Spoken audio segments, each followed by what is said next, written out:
Jangan biarkan orang tua kita merasa sendirian kalau masih hidup. Jangan biarkan orang tua kita merasa kesepian. Jangan biarkan orang tua kita merasa ditinggalkan oleh anak-anaknya.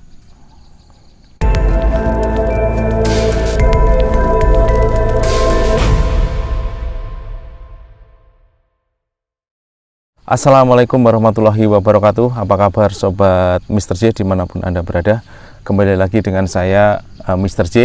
Dan kali ini kita masih mengambil tema dengan background suasana alam ya. Dan di belakang saya ini adalah lahan milik penduduk, milik warga. Di situ banyak sekali tumbuh-tumbuhan liar ya. Kenapa saya memilih tema alam ya, biar benar-benar fresh, benar-benar bisa bersatu dengan alam dan bisa menikmati suara burung-burung. Baik, di kesempatan video kali ini saya masih melanjutkan tema yang lalu tentang terapi rezeki, dan di part yang kelima ini saya akan bahas tentang betapa dahsyatnya doa orang tua yang mampu mengubah kesulitan-kesulitan hidup anaknya, yang mampu mengubah jalan rezeki anaknya, yang mampu mengubah kehidupan anak-anaknya secara drastis. Mungkin kita pernah mendengar ada ungkapan bahwa doa orang tua itu bisa menembus langit, bisa mengetuk pintu langit. Ya, jadi saya sangat miris kalau melihat ada anak yang durhaka kepada orang tua. Ya, dan kalau kita sebagai anak ya dan masih memiliki orang tua, ataupun orang tua kita mungkin sudah meninggal, maka hal yang bisa kita lakukan adalah menjadi sebaik-baiknya seorang anak yang berbakti kepada orang tua, baik yang masih hidup maupun yang sudah tidak ada. Kalau masih hidup ya silahkan berbaik-baik dengan orang tua, silahkan mendekati orang tua, silahkan jangan dilupakan orang tua, silahkan untuk selalu memohon doa restu kepada orang tua dalam hal apapun. Saya pernah mendengar atau membaca sebuah kisah tentang seorang jenderal ya, seorang jenderal bintang 5, di mana dia lahir dari orang tua yang biasa-biasa saja. Tetapi orang tua ini memiliki kebiasaan yang sangat luar biasa. Ya, jadi si anak ini bisa dikatakan sangat nakal ya, masa kecilnya.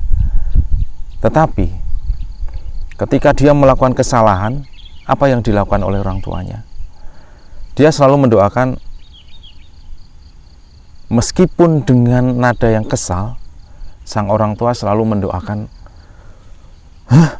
suatu saat aku doakan kamu jadi jenderal. Ya. Menurut saya ini adalah sebuah cerita yang sangat inspiratif. Bagi siapa? Bagi seorang anak, dan mungkin bagi kita sebagai orang tua. Kalau kita sebagai orang tua, ya apapun kesalahan anak kita, jangan pernah memberikan doa yang buruk kepada anak-anak kita. Selalu doakan yang terbaik. Ya, meskipun anak-anak itu ya namanya anak-anak, kadang membuat kesal orang tua, entah tingkahnya, entah mungkin membuat sesuatu yang membuat kita kesal sebagai orang tua. Ya, selalu doakan yang terbaik untuk anak-anak kita. Demikian juga kalau kita sebagai seorang anak, maka tentu kita juga mengharapkan doa yang terbaik dari orang tua kita. Maka yang harus kita lakukan adalah mendekat kepada orang tua, meminta doa restunya, meminta maaf atas segala kesalahan-kesalahan kita bila kita mungkin pernah berbuat salah kepada orang tua. Ya namanya kehidupan, namanya manusia.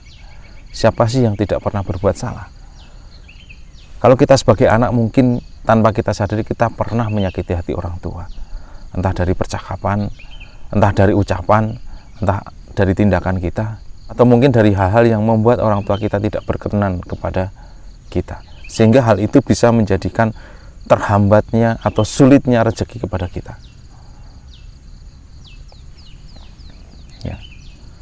Dan ini saya juga pernah mendengar testimoni langsung dari seseorang sahabat, dan saya tidak bisa menyebutkan namanya. ketika dia jatuh dari bisnisnya, bangkrut, apa yang ia lakukan? Yang ia lakukan adalah ia meninggalkan segala masalah dalam bisnisnya. Ia kembali kepada orang tuanya, dia basuh kaki ibunya, dia bersujud di kaki ibunya, dia minta maaf, sampai sang ibu ini terbengong-bengong, terheran-heran, ada apa gerangan dengan anakku? Ya. Singkat cerita, ternyata si anak ini pernah berbuat salah, jadi tidak menuruti apa kemauan ibunya, sehingga ibunya ini merasa jengkel gitu ya, jengkel ya, meskipun mungkin tidak mendoakan hal yang jelek, tetapi ternyata kejengkelan orang tua ini bisa mempengaruhi jalan kehidupan anak-anaknya.